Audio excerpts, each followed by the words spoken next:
আসসালামু আলাইকুম। আজকে একটা নতুন বিষয় নিয়ে এসেছি। সেই বিষয়টা হচ্ছে পিরামিডের যোগ। যে যোগগুলো মূলত প্রথম শ্রেণীতে প্রথমে ছোট অবস্থায় খুব ছোট ছোট সংখ্যা দ্বারা যোগ করা হয়, সেই সংখ্যাগুলো করার জন্য, সেই যোগগুলো করার জন্য পিরামিডের যোগ নিয়ে এসেছি। এই পিরামিডের যোগ করার জন্য আমাকে প্রথমে পিরামিড অঙ্কন করতে হবে। যেহেতু ক্লাস 1-এর শিক্ষার্থীরা পিরামিড অঙ্কন করতে পারবে না, আমাকে তখন শ্রেণীতে বোর্ডে, ব্ল্যাকবোর্ড অথবা হোয়াইট বোর্ডে সেই পিরামিডটা অঙ্কন করে দিতে হবে এবং দেখতে হবে ওরা ভালোভাবে করতে পারছে কিনা। না পারলে আমাদেরকে সহযোগিতা করতে হবে। পিরামিড তৈরি করার পর আমাদের কাজ হচ্ছে এগুলো আমরা জোড়ায় জোড়ায় করতে পারি। জোড়ায় জোড়ায় করলে কি প্রতিযোগিতা তৈরি হবে। প্রতিযোগিতার মাধ্যমে করলে শিক্ষার্থী আরো ভালো শিখবে এবং মজা পাবে। যেহেতু আমাদের মূল বিষয় হচ্ছে আনন্দের গণিত শেখা, তাহলে দেখে আমরা শুরু করি। আমাদেরকে প্রথমে পিরামিড অঙ্কন করতে হবে। যেহেতু প্রথম শ্রেণী, অর্থাৎ ছোট্ট আকারের পিরামিড তৈরি করতে হবে। পিরামিড তৈরি করার জন্য এরকম ব্লক নেই আমরা। আমার অঙ্কনটা তেমন ভালো না। এটাকে তিনটা অংশে, সমান তিনটা অংশে আমি ভাগ করে দিলাম। আচ্ছা, পিরামিডের ভিত্তি তৈরি হলো। এখন দ্বিতীয় স্টেপ, এখানে তিনটা ঘর ছিল, পরবর্তী ধাপে থাকবে হচ্ছে দুটা ঘর। আচ্ছা, এবং ঘরগুলো এখান থেকে আবার এইটার মাঝখান থেকে এইটার প্রস্থ বরাবর এতটুকু আমি তুলে দিলাম। আবার এইটা এদিকে চলে আসবে, এইটার মাঝখানে দিলাম। আচ্ছা, দেওয়ার পরে যেহেতু আমার একটা হলো, আমাকে বানাতে হবে দুইটা। এই যে এইটার মাঝে আমি লাগাই দিলাম। এখন দুইটা ঘর আছে, এইটা থেকে আমাকে একটা তৈরি করতে হবে। এইটার মাঝখান থেকে এই যে আমি পিরামিড তৈরি করে ফেললাম।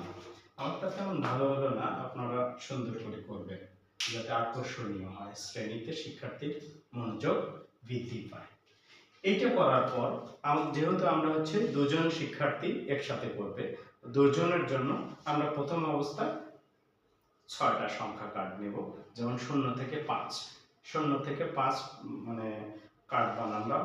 কাগজ কেটে আমরা 0 থেকে 5 পর্যন্ত সংখ্যা লিখলাম। 0, 1, 2, 3, 4, 5। এই 6টা সংখ্যা কার্ড করে ভাজায় সে লটারির মাধ্যমে দৈবভাবে যেটাকে বলে ওভাবে নিয়ে দুইজন শিক্ষার্থী ভাঁজ করে নিবে, তিনটা তিনটা করে নিবে।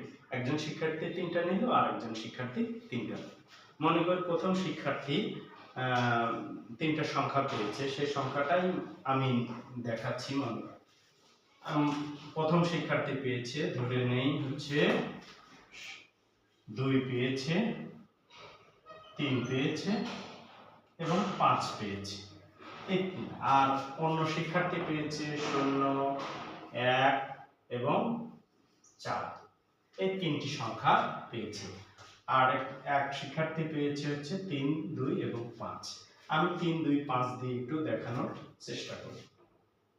এই 3, 2, 5 যেহেতু আমার তিনটা সংখ্যা, আমার ঘরও আছে তিনটা, আমাকে হিসাব করেই ঘর তৈরি করতে হবে।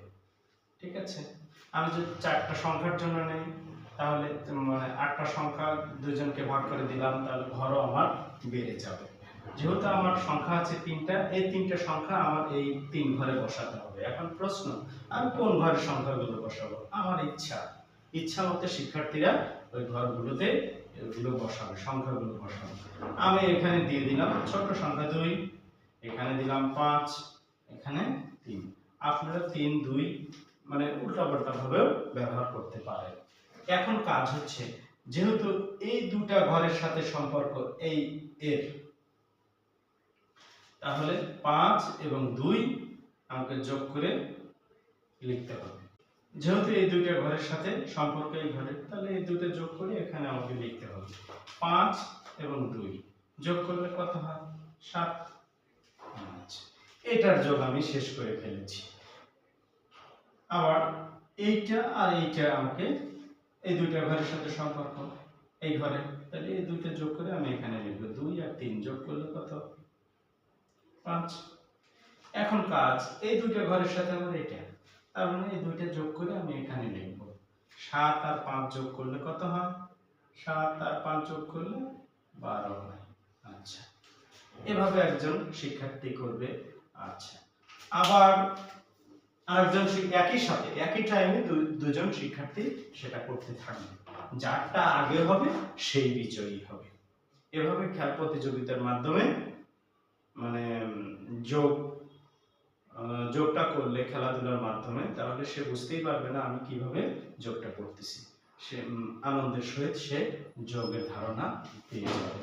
আমি পরের এটা দেখায় দিচ্ছি। ওটা আরেকজন শিক্ষার্থী যদি আমি সংখ্যাগুলো এইভাবে নেয় তাহলে কি করবে?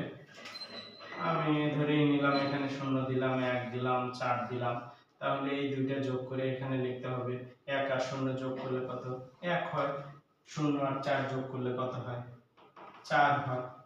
আচ্ছা, এখন এইটা যোগ 1 আর 4 যোগ করলে 5 হয়। তার মানে আমি খুব সহজে আনন্দের সহিত প্রতিযোগিতার মাধ্যমে আমি এই ছোট ছোট 1 আর 0 যোগ করে কত হয় সেটা আমি শিখলাম, 0 আর 4 যোগ করলে কত হয় সেটা শিখলাম, 1 আর 4 যোগ করলে কত হয় সেটাও শিখতে পেলাম। এভাবে আনন্দের সহিত যদি আমরা শ্রেণীতে পাঠদান করি, আমার মনে হয় যে বিষয়টা নিয়ে যাব সে বিষয়টা অবশ্যই শিক্ষণ ফল অর্জন হবে। সবাইকে অশেষ ধন্যবাদ। আসসালামু আলাইকুম।